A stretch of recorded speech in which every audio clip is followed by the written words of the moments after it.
Hello, this is the RPG Crawler, and welcome to another computer and console role-playing game news roundup, this time for March 29th, 2025, where each week I take a look back at announcements and releases and bring you the highlights. This is going to be a relatively quick one, with lack of graphics and such, and I may miss some things, unfortunately. My mother is in rather poor health right now, so I've been running ragged, taking care of her.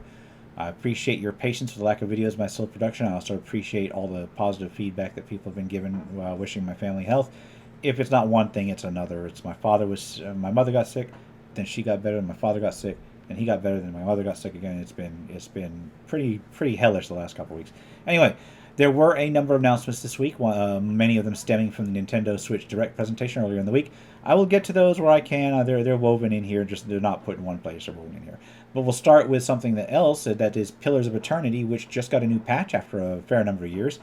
It is the 10th anniversary patch, which did some bug fixes, some various tweaks here and there.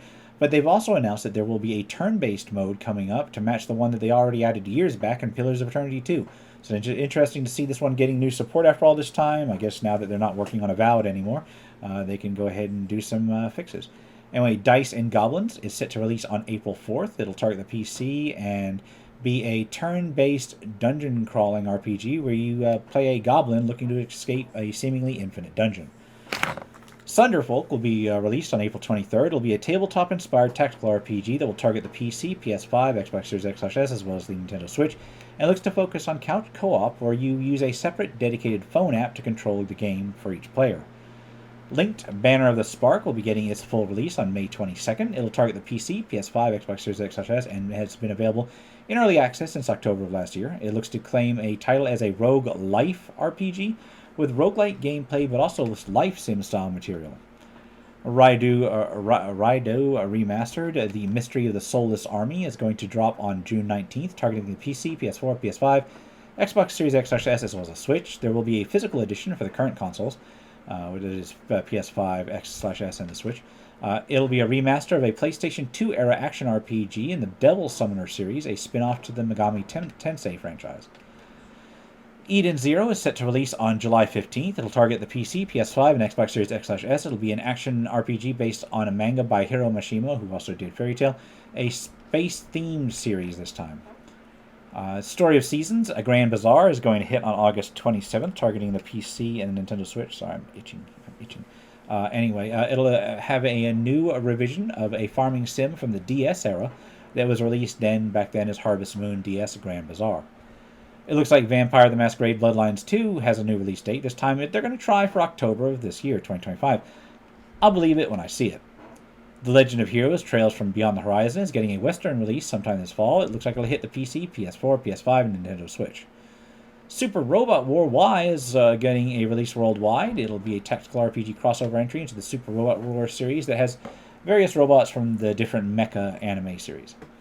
Witchbrook is set to release this winter. It'll be a life sim RPG from Chucklefish and target the PC, Xbox Series X/S, as well as the Nintendo Switch.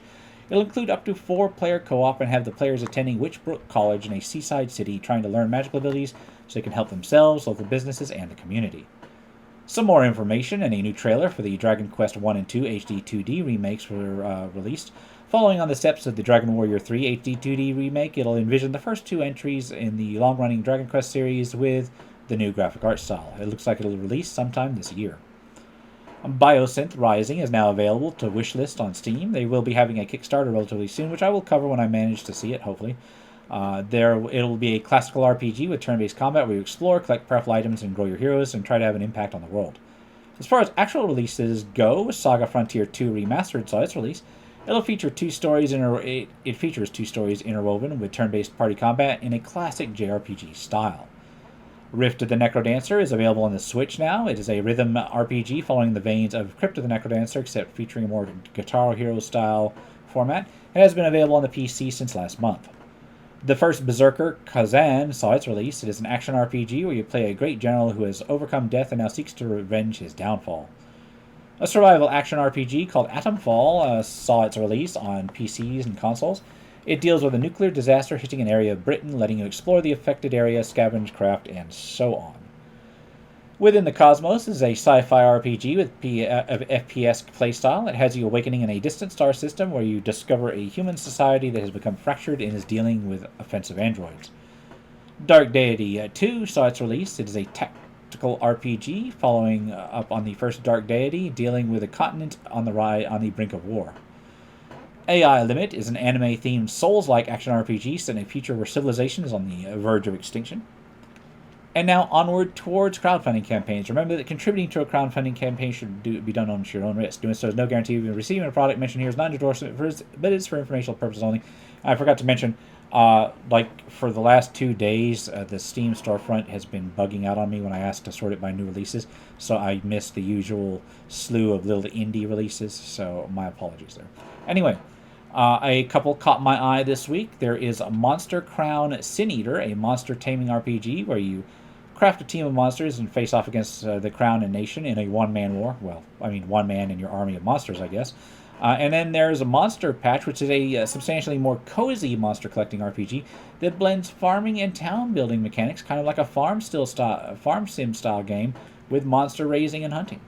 And with that, I'm going to wrap things up here. This has been the RPG Caller, my CRPG News Roundup for March 29th, 2024. As always, links will be below if you like what you're seeing. And just leave a like, comment if you got any feedback, and subscribe for more RPG content.